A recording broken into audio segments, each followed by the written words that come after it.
I'm Linnea Hubbard, and today is Sunday, May 7th, 2023.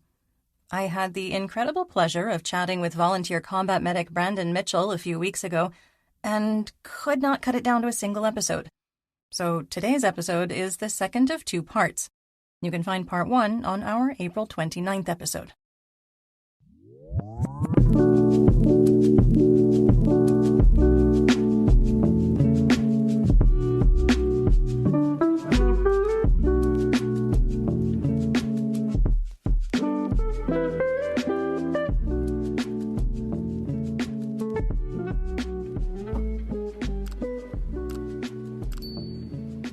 Has there been anything really unexpected or anything that just took you by surprise in Ukraine so far? I'd say for me, and I never seen this coming. I hope she's not listening to this. Um, I worked with a 19-year-old girl for 3 months. Um, I'm a bit old-fashioned, shall we say. I grew up with my grandparents. I love and respect anybody if you're a good person, but I'm a bit old-fashioned. Nika is 19-year-old, very progressive, and her age and gender do not define her. She's she before I came here, it's her generation. That's the reason I deleted all social media. Do you know what I mean? Like, but Nika is my best friend. Nika and I have worked everywhere. She's 20 now, and I mean we're really funny together. I hug everybody, all my friends, men or women, and she'll ask me, did you have her permission to hug her? And I'll be like, shut the fuck up, Nika. Um, but her and I have we've been through some really bad times together. Uh, a failed offensive in Bakhmut. She assisted me on the civilian evacuation work. Um, there have been people who've lived and died with us. But also, when we went back to Kiev, Nika lives on our base. Somebody gives me an apartment for free that I can stay in because I'm a foreigner. But she feels comfortable enough to come there. If she needs a quiet place to stay, to study. We have purely platonic relationship, but she's become like my little sister. And as strong as Nika wants to be, she won't let me carry a box for her. Even when there's two boxes, she wants to carry two of them. That's just her. And it really looks funny in front of a group of soldiers when you just see me walking, and this girl carries. But when she has real problems, she talks to me. And I never would have thought going to Ukraine in a Slavic conservative country that my best friend would have been a 19-year-old non-binary human being. Do you know what I mean? And she's got a lot of fans on social media. They think Nika for president, Nika for, with the civilian evacuations, this bothers a lot of people. A lot of people who watch on the internet or watch on the news. Why don't those people leave? One day we went to get a lady we call Chicken Lady. Will always be referred to. Her neighbor's house, about 5 houses over in East Bakhmut, this would have been still October, maybe early November. Her neighbor's house was blowing up. It was a particularly noisy day, and we went to get her. She had requested to leave. Sometimes their family members request them to leave, not them themselves, and that always ends in failure. But she said, no, I don't want to go today because I still have 2 chickens left to kill and eat. But could you come back in a few days for me?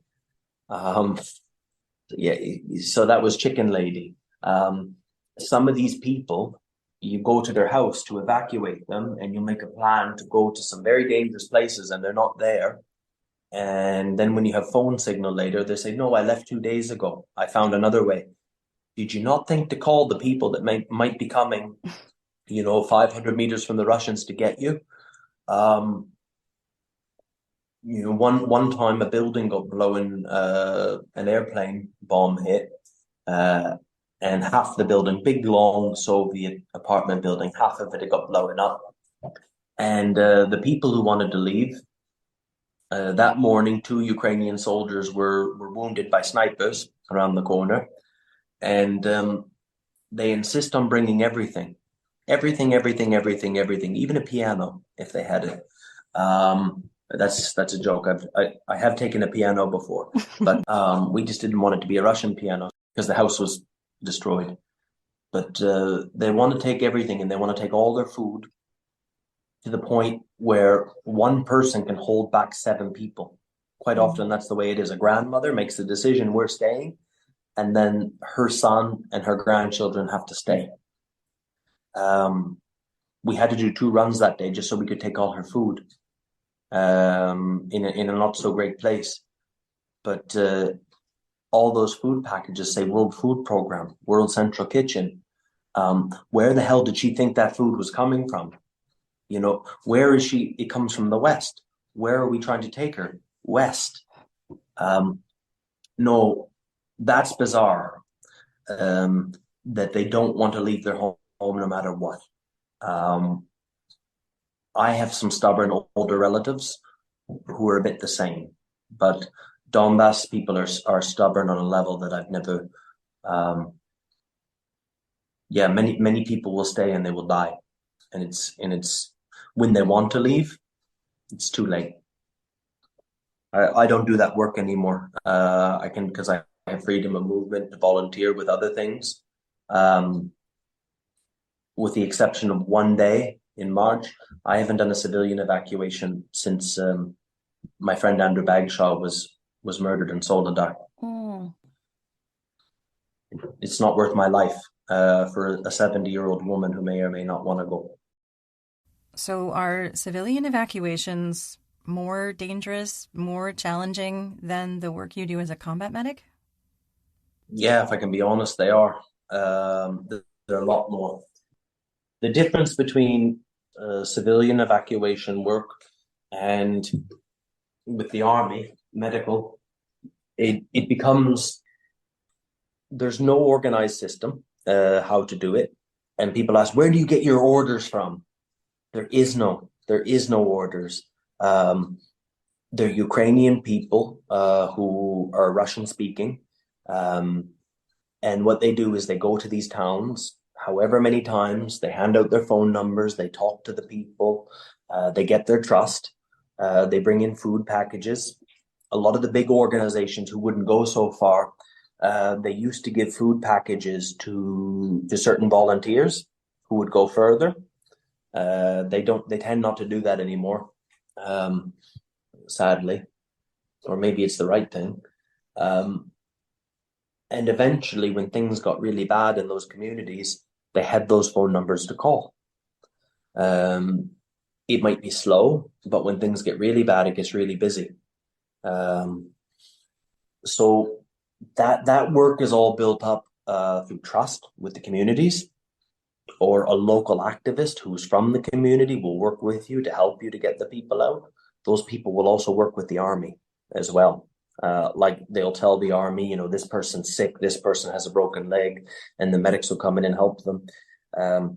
But with the civilian evacuation work, there's many people that want to come and do it for a week, a day. Most people don't last a week, but so many people see it romanticized on the internet, and they're like, I want to do that. I think I can count definitely not more than 2 hands, but the foreigners who've consistently stayed at it, I would have been one of them. There isn't 5 to 10. And they support a Ukrainian because they don't speak Russian. So you have to come with money and a vehicle, and good skills. I've done that for a while. A big problem with that work, if you don't have social media, my friend Ignat has a much bigger platform than me. If you don't document it, you don't get donations. So he doesn't do it anymore, but I've done it. Everybody's done it. They would take journalists around in hopes that they would get a better following and get more funding to do their work. And quite often having the journalist has been a very negative experience. They take up room in a vehicle that could be for someone else that you might very well need, or they bring their own car and they block you in. And quite often they don't follow the parameters because they're there to document it for themselves. I understand they have a job, but all of a sudden the house gets blown up and there's rubble and destruction, and you've accepted responsibility for them for the day, but they don't want to leave now. And you're also alone. You're not with the army. If you have a good Russian speaker who can talk to the army, you have very limited intelligence. You can only go 500 meters at a time and stop and talk to a soldier. The old block post in Bakhmut, you'd go further east to Petroradne, would stop and ask the guy, how is it down there today? And he says, well, everybody who goes down there, most come back. So that's your intelligence. I was only ever scared doing civilian work. I've worked on the Russian side in Soledar. We just kept pushing it further and further. It's not like the army. It's not like your parents taught you. You do the easy work first and you put the hard work off to the last. So you can, in theory, you can get the easy work done first. And if something happens, well, at least you accomplish what you did. With the army, it's quite different. It's actually a lot calmer. In fact, it's even a bit safer, but until it's not. And in the army, it's very calm. It's very calm, and then it gets really bad. But you're part of a team. If you're doing civilian work, there's no one coming to get you. And like I said, in January in Bakhmut, there was Pete Reed, very famous American. I knew Pete personally. He had accomplished so many things, but I even told him, you're moving too fast. You need to slow down. You don't know Donbass. Not that I pretend to know it, but after a year, I think I knew something. Yeah, and he died. One of my friends was a humanitarian worker. He was executed by Wagner. Yeah, you're alone. If you do civilian evacuation work, you are alone. If anybody is listening and thinks they want to do this work, I don't discourage them, but yeah, it's different than the army. It's really different. As a combat medic, are you kept more in the loop? What kind of heads up might you get for something like incoming casualties? It's no secret. The Russian attacks generally happen at night, early night, and it's always artillery. Starts with artillery, Grad. They'll fire till they run out every night, unless it's a big attack, like an operation. But a medic team will wait on a point. We call it a 300 point. It's changed a lot in the war thanks to foreign aid. I haven't been in a four-wheel drive forward to the point where, like, machine gun or rifle fire, I've had to worry about that. That's only ever been a handful of times. Now we've got the armored carriers. I'll fit at something called a 300 point and I'll wait. And on the radio, we'll get told what we have, but we don't know when they're coming. Sometimes they can come out in 40 minutes. Sometimes they can come out in 20, sometimes it's 3 hours. It all depends on the situation. My last night working, I wasn't even supposed to be working. I've been in Avdiivka for the past 2 months. It was very calm for a few days. We went out to look for new collection points in Avdiivka. So we just drive around, nice sunny day. This is where we'll park up. This is where we'll meet up. This is like from the armored carrier to an ambulance or a assault vehicle. 2 nights later, in a completely different direction, we had an attack. And I took out a dead guy. I took out a guy with a concussion. And we waited and waited for hours. We were told about those guys 2 hours before, easy. But it was determined every one of them was stable. They didn't even want to send an armored medic in there because Ukraine really values its medics. They waited till the attack was over for the night. That's when Russia starts doing their nasty things, like we call them cassettes, cluster munitions, where they spread out and blow up, phosphorus. They tend to save that for the end of the night. And then the normal guys in the BMP carrier said, well, we're bringing in ammo and supplies. We'll take the guys out, not to send the medics. So that's one night. That's a good night. They're all stable. There's other times where you've got to go. You've got to go right away. And there's times where there might be no armored carrier. It might be busy. So you might have to go further than was even your point. I've done that a few times, particularly in the Avdiivka direction, because we have so many rural areas. It's not like how Bakhmut and Soledar, it was all concentrated around one town. There was only one way for them to come.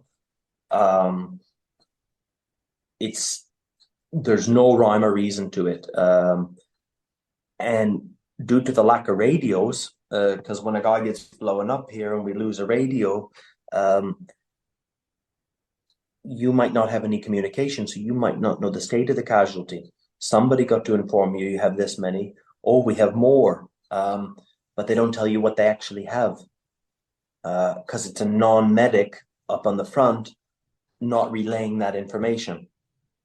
So that you can wait for hours sometimes. And if this was America, this was Britain, don't judge the Ukrainians. They're doing better than we probably could under the circumstances, as humans, like all things being equal. But you could wait for a couple hours, and it's like, but what does he have? Does he have an amputation? Does he have a concussion? I really wish if they could do one thing, I wish they could get that right. Yeah, there's no rhyme or reason to it. Every night is different. Every situation is different. Have you ever run out of things that you needed? Yeah. The most recent thing we ran out of is something called an eye gel. Okay. And that's a breathing apparatus that I can put in their mouth. Okay. It's a big tube. It looks like a spatula, almost like a little curved cup like a little bowl on the end. And my last week we were completely out of the most common size. Okay, which would fit the average man. So we only had children's eye gels, which is kind of pointless. Thankfully, within 2 days we had more. And army medical's a bit slow. We get it, but it's not fast enough to come from. I don't even know where it comes from. But thanks to people I know on social media, through our Nova Post system, which can deliver to 20 kilometers to the line, like civilian postal system, I'm able to get stuff from Kiev just by asking on Instagram. Wow. So we got that. Yeah. A big thing that we had a problem with till about December, and it seems to be fixed everywhere, is pain-relieving narcotics. Ketamine is the most popular one. And the reason ketamine is so popular, if you don't come from a medical background, there's hardly any interactions with any other drugs. Okay, it has a short life. It's almost impossible to overdose someone on ketamine. The biggest problem is when you don't give them enough. The solution is more ketamine. And like I said, there's no interactions. So once you bring them to a stabilization or a doctor, he's not limited with what he can do. I'd say overall that was a genuine shortage. It seems it was only till December that everybody seems to have enough ketamine, anyone I talk to. That's a big issue for us. And still to this day with tourniquets, but good tourniquets. Many of the Chinese ones break. I won't throw them out. Still use them for training, keep them as backup. There's good Ukrainian brands that can be purchased that are fantastic. But the problem is there's not a shortage in Ukraine, but there's a shortage where Some people have too much, some people won't share. That simple little device saves more lives than anything. All the medical knowledge in the world, if they don't live, we still need more tourniquets, but we need them in the right place. And I don't know how to solve that problem. What are you currently fundraising for? Right now, so the day before I left Ukraine, I purchased 6 night vision binoculars. Those are currently in Holland, and they'll be in Ukraine before I get back. I just have to have the right person from Germany to deliver them because it's 18,000 euros. I'm not going to leave it with, with these 2 potheads from England once that we trusted. I'm not going to lie. I got my package in the end, but they brought the wrong one. But thermal scopes for rifles. Thermal scopes. You ever watch the movie Predator? Mm-hmm. Yeah, you see like Predator. It's like Grand Theft Auto in cheat mode, my friend Maxine told me. Yeah. And what I'm doing, I've had some help with the technical aspects. I've already purchased 8 so far for marksmen or snipers, but there's different sizes, and those are 35 millimeter. I'm right now trying to purchase 25 and 19 millimeter thermal scopes. Make it very simple. They're less capable, but they're for AK-74 rifles, which every soldier uses. And I want to buy no less than 20, 30. On the current fundraiser, I'm about a third of the way there. And I want to put them in trenches. And what I want to do, I want to prove to whoever's watching, because I know there's someone watching my social media, because I've been told to take down 1 video out of 100, very politely, but told to take down quick. I want to prove the efficacy of equipping normal soldiers, training them how to use thermals, because everything happens at night. And with these ones for the AK-74, they can be purchased between minimum $800 to possibly up to $1,500. They only need to shoot 300 meters in the pitch black, because that's as far as those rifles go, and that's where we're meeting the Russians in the trenches. And I want to go and prove that myself personally, with regular soldiers, regular territorial, regular brigades, because there is night vision. You know, people ask in Ukraine, where's all my Joe Biden tax money going? Well, it was never on that. It's on HIMARS, and I never seen that stuff on the list. But the guys who get all that equipment are the special forces. It's not the regular guys. And I want to support them. I've only ever supported regular units with my funding. But if I can prove the effectiveness, nobody's ever tried to sell that concept in Ukraine. Just thermals for normal soldiers, not super special forces, Kraken, SSO, but just the real guys. I'm going to do that, but I hope somebody, who knows, maybe even the government will notice, and they're like, wow, maybe we could do that. How many thermal scopes can we buy for 1 HIMAR missile? So that's my goal. So far, I've got enough to buy about 10 of them, and I'm going to see a man here in Sweden this week. His business, he doesn't want to be widely promoted because he has government contracts as well, and he's agreed to walk me through the processes as if you would explain it to a child. Why not? Why should I pretend I know anything? I've learned a lot. And I'm also going to see someone in England about this matter before I leave too. There's a lot of people who, in principle, are supporting me with this, and the fundraising, of course, too. So how do people donate to you? How do they give you money? I never, on all my social media posts, it's always at the very, very bottom. I never ask. So like on YouTube, you'd have to go into the descriptions at the bottom of an Instagram or a Facebook post. And I never ask. I just let it be. And every month I'm very pleasantly surprised. So any social media post I have, it's always at the very bottom. PayPal's my favorite. There's this thing called Buy Me a Coffee. That added up so big that it's kind of locked right now.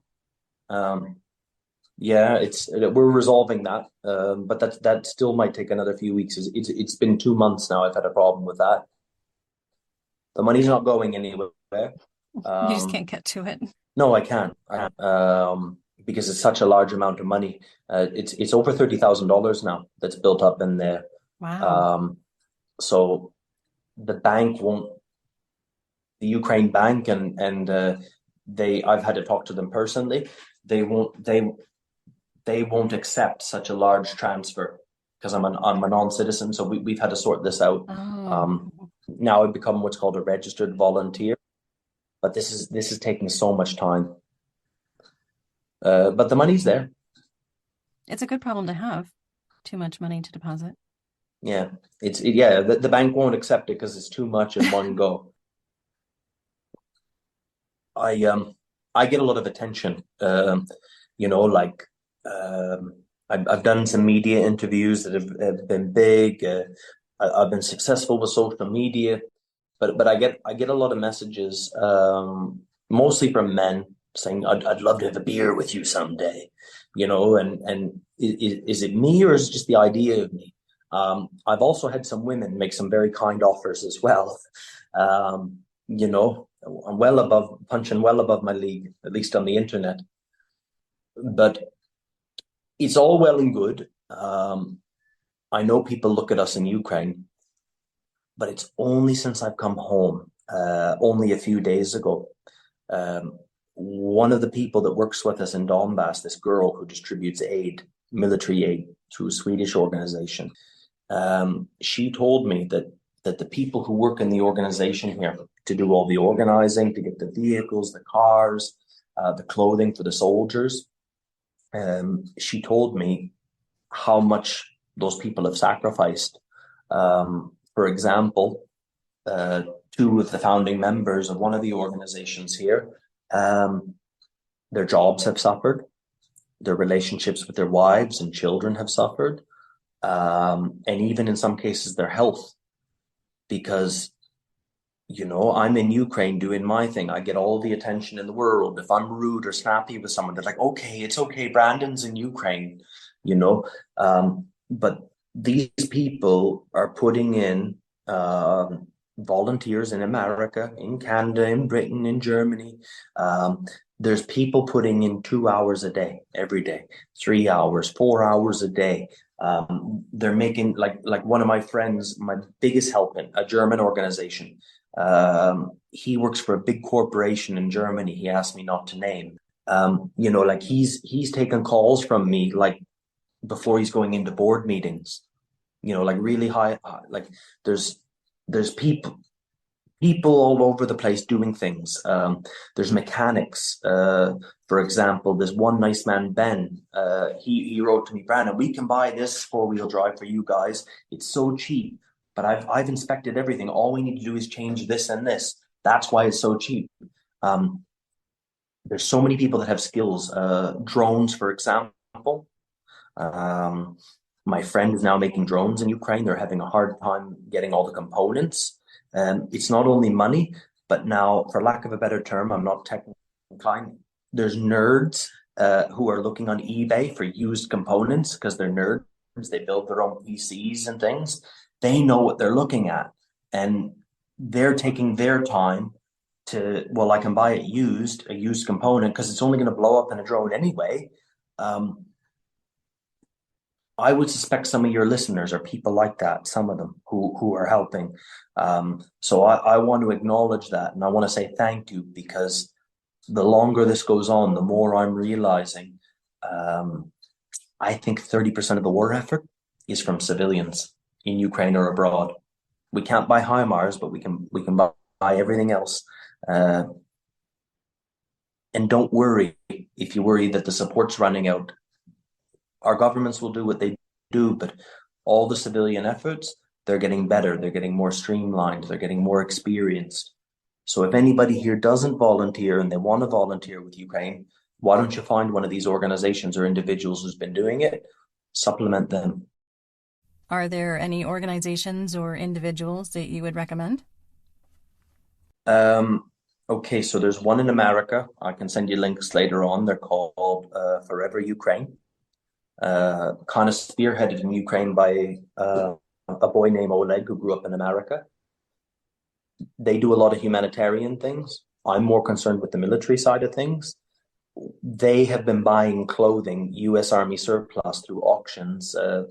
They buy it cheaper and more efficient than anybody, and they send it over to Ukraine in bulk to give to soldiers, particularly to territorial soldiers who have the least good equipment. Because in the Ukraine pecking order, they fall at the bottom, unfortunately. So that's work that I know. If you're American, support Forever Ukraine. I'll get you a link for that. If you have Europeans, Europeans tend to support any national cause if it's not their own, more so. They don't care. International Aid Group in Germany, they bring us armor plates. They bring all my generators that I pay for. I trust them with 40,000 euros at a time, and next month they deliver. They supply hospitals too. In Sweden, we have Blue Gula Billen. It's hard, definitely, it means blue gold car. They have brought over 200 vehicles to the Ukrainian Army. In the winter, they listened. I'm not saying it was only me that said it, but they actually listened. They said, what sort of clothing should we buy for them? And I said, I know it's expensive, but if you can get a deal, buy merino wool. Okay. Now, I know it's a little bit more money, but this is merino wool. And when I'm in merino wool for 5, 6, 7, 8 days, I don't smell like shit. And when I don't smell like shit, I feel good about myself. And nothing else but merino wool does that. They found a deal. Obviously, it costs more money, but they got a really good deal on it. And probably no less than 2,000-3,000 Ukrainian soldiers wore merino wool, and they didn't smell and feel like shit. So it's really nice to be listened to. Do you understand? To be given what we ask for, not what we here. You should have this because I can get a tax write off on it. But they're smart people anyway. They get tax write offs for everything. Because it's not NGOs. There's no government that said anything yet that you can't support the army. Everyone was scared of that at first. I have not heard a story where the government has come after any NGO who gives military aid to Ukraine. So those are the ones. In Germany, they're absolutely fantastic and efficient because they're in Europe. They're coming every month to Ukraine with big supplies. International Aid Group, Blue Gula Billen, Blue Gold Car in Sweden. And in America, I'm so sad to say because it's so far away. People want to send things sometimes. It's like, you're going to pay more on customs and shipping. I'm sorry, just send us money.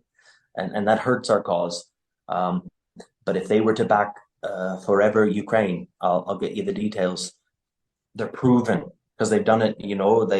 They send by the container, and then it's practical. But if you want to get involved, contact people like this. And what a better way to help? That's my whole goal while I'm abroad, just to talk about other organizations that in other countries that help legitimately, because a lot of them didn't, and they're gone now. So like I say, if you want to support me, great. If you want to support Hospitallers Medical Battalion, I'm a member of, please do. This war is so big, anybody who thinks they've got the answer to it, I think they're lying. Do what you feel is right, and you're contributing. You won't go wrong. I don't know if that instills a lot of confidence, but the more I learn, the less I know. Honestly, it's so big. It's good to know what you don't know. Yeah, but when I didn't know what I didn't know, that's the Ukrainian army. They didn't know what they didn't know. They didn't train for a year or two to go to Afghanistan and learn everything. Nobody told them what they couldn't do. That's why I say that, all things being equal, if it was us with what they had to work with, I don't think we would have made it. I'm just giving my honest opinion. They said, okay, well, we're going to try this and we don't know what's going to happen, but it's our country. And I'm talking about the unit actions. And somehow they pull it off. What do you think it's going to be like for the soldiers and the volunteers and the medics when the war is over? I believe we'll win. I can't see it any other way. Just how costly that is depends on foreign aid. Um, right now, we're only getting enough just to keep it going. Um, and I think that's been the case the whole way. I see that personally. But I remember in June when I first came back after my first long rotation in Kiev. In Kiev had normalized. You know, you could buy an ice cream, you could buy a coffee, and there was soldiers in uniform, and they were falling down drunk. Um, and one of them fell and hit his head, and he was bleeding. Um, I went over to try to help him, but he was. I'm not going to say he was violent, but he was quite aggressively drunk. And the police were very calm with him and like very kind about putting him in that car. And why was he like that? You know, a young man, 20 years old. Um, maybe he'd seen something. There's a lot of that, you know. I think they're going to need a lot of support. Back in the day, there was things we didn't talk about. You know what I mean? Why was grandfather so angry all the time? You know, why did he drink in silence out in the shed? But I I don't know how Ukraine's going to address that, but that's going to be a long that's going to be a long process. Maybe we'll actually see some good out of the Red Cross when the war's over. Who knows? Um, I just hope that many people would come as possible after the war as tourists or whatever and see how you have no idea how stunning Kiev is. What an amazing city that is. Um, but just come with an open mind. Speaking of tourists, have you encountered many war tourists? Yeah, all the time. Every day. Every day. Every day. I've seen organizations or groups that were going to come for they were going to come for a day or two. They were going to deliver something, and then they never delivered it because they found someone better to deliver to, someone they promised to. Um, you know, more often than not, they come from the English speaking world, from the UK, from Canada, from America. Um, but they're soldiers who come over to join the Legion, but they don't want to join the Legion, or they, I don't know, they hang out in Kiev. I don't know what the hell it is they do. Um, and maybe they come to Donbass for like a day or two, and they deliver a couple boxes, whether it's needed or not. And they've all got to get a picture at the Bakhmut at the airplane. Um, yeah, there's a lot of that, and it still goes on, but it doesn't have it's not effective. Do you know what I mean? It's not really helping anyone. You know, it was like that for the civilian evacuations in the summer in Soledar. People showed up and wanted to help, but they didn't speak Russian. They'd never done the work before, um, and they were sitting around at the collection point with many cars, like tell me what to do. Um, I don't know what became of them, but it did not help at all. Um, you know, there's also like money people. This one man from America came recently to our brigade, contacted my friend Rebecca, and he said that some Ukrainians came from our brigade, very tired, you know, talking about he's going to give us this and that. Um, and he had things for us that he never had, and we went to meet him in Pokrovsk, and he spent 5 minutes talking about who he was and what kind of guy he was, and he had connections with someone named Kevin McCarthy, who apparently is a big thing in America. Yeah, and he only had 600 Twitter followers, but they were the right followers, you know, who the shakers and movers, and he was going to do this, he was going to do that, but the one thing he was told to do was to not come empty-handed to the Ukrainians who were driving an hour off the front to come visit him, and telling us he had sat phones and all these things, even in the car he was going to give us. and he never gave one. And he brought a camera crew in, and they didn't even ask permission to film, giving his grand speech in front of everyone. There's been a lot of people like that, not on the soldier side, but on the humanitarian shaker and mover side. Yeah, he wanted me to like him. He wanted me to shake his hand. He wanted us to do interviews for him to legitimize his cause. Yeah, there's been a lot of people like that, but he didn't do anything. He spent all this time talking, not listening to a Ukrainian saying, "What do you need?" And when we told him what he needed, "Oh, well, I'm going to need to organize this and this. It's going to take time because I have the big picture." And we told him, "Well, that's all well and good, but in the time frame you're talking about, there's going to be another 50 or 100 men dead in our brigade by the next time we see you." It was completely lost upon him. He was insulted that we didn't agree to do his interviews. Yeah, there's a lot of stuff like that. A lot of it is still going on. A big problem, I won't name the organization, but they are a legitimate organization that helps the military, and they're quite well known. And I had a conversation with the director, and I said to him, I said, thank you very much for those 200 IFACs, individual first aid kits you sent to us. We had to replace the tourniquets because they weren't very good, but you don't know what you're buying, so we're grateful. And I said, I'd like to help you in the future. But it seems to me guys like you are giving to the Kraken, the SSO, all these special units all the time. And they need supplies and they do a good job. But the reality is they're not here every day. This war is going to be won and lost by the normal guys in the trenches. And I know you give to them, but why the hell are you giving to these guys who have everything when you could be giving more to the guys who need more? And it's not his fault. It's your fault. It's my fault. It's everybody who's listening to this podcast. The moment I mentioned 93 Brigade in one of my videos, famous 93 Brigade, I gave them a generator. I just mentioned it. 4 people comment in the comments, "Oh, 93 Brigade, they're amazing." Who told you they were amazing? Social media told you, and they are amazing.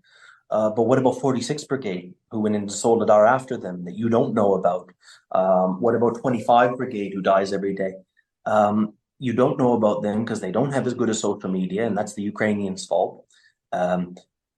But back to the director of this organization, why does he give more to Kraken? I call it Kraken tax because I'm cynical. Because if he gives to an unknown unit and they document it the way they always document it, next month he has less money to deal with, like in donations, and he's seen it month after month. So he gives to a unit that needs, again, SSO, but they don't need half as bad as the other guys. But he still has to give a certain percentage to those famous units to get more funding. He's playing. We're all part of this problem. We are all part of this problem. Oh, well, I seen that on social media or on TikTok but it's if you don't have social media from the army to whatever, you don't know about those units and you don't know how many Russians they've killed and how many of them are getting killed. And no disrespect to those super special units. They're not going to be the ones who are going to win or lose the war, in my humble opinion. It just goes down to human nature. The pretty boys get everything, but they do the least, and the ones with the least do the most. I would like to do that, but I don't know. I'm not strong enough. I'm just going to try it with 30 thermals. I'm happy to risk my own life to do it, not to sound heroic, but yeah. My favorite soldier, Alexei, he's probably about 300 pounds.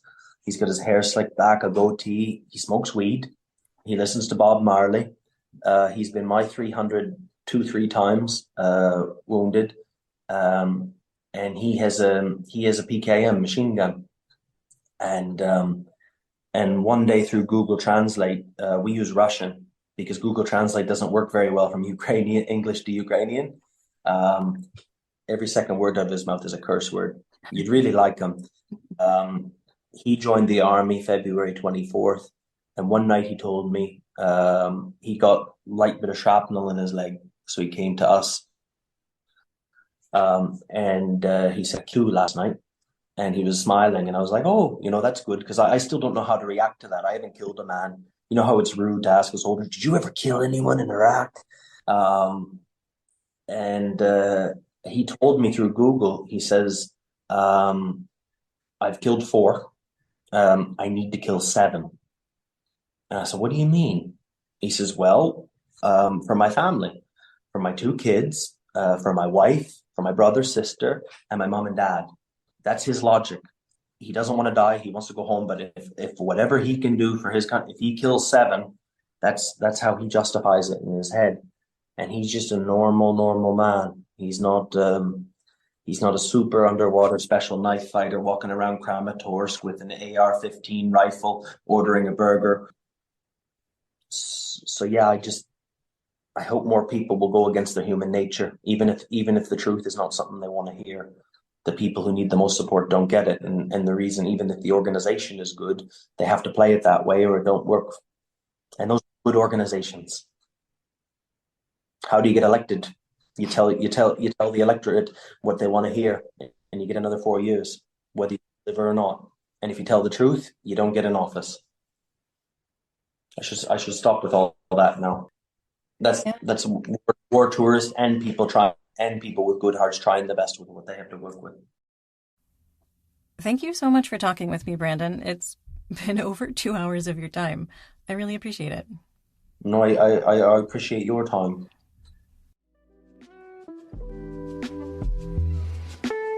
You can follow Brandon on Instagram and YouTube at Ukraine_TBIC.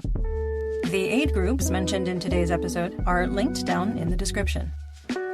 Join me again tomorrow for more updates. Until then, stay safe, everyone.